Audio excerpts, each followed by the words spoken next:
புதிய தலைமுறை நேயர்களுக்கு வணக்கம். சுமார் 600 ஆண்டுகளுக்கு முன்னாடி இப்ப இருக்கிற கண்டங்கள் எல்லாமே ஒரே நிலப்பரப்பா தான் இருந்தது. அந்த சமயத்துல ஸ்கிராட் அப்படின்ற ஒரு அணில் வந்து பழத்தை தரையில வைக்க அந்த நிலம் அப்படியே பொளந்து பூமிக்குள்ள போயிடுச்சு.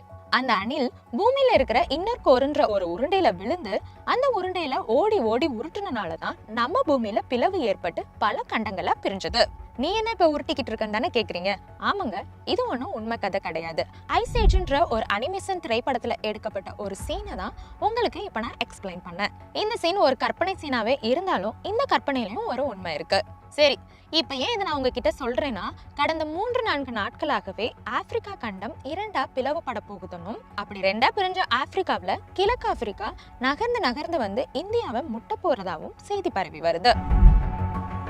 அப்படி வந்து இந்தியாவை முற்றுறதுனால கேரளா, கர்நாடகா போன்ற மாநிலங்கள் எல்லாம் பிற்காலத்துல குளிர் பிரதேசமா மாறிடும்னு சொல்றாங்க.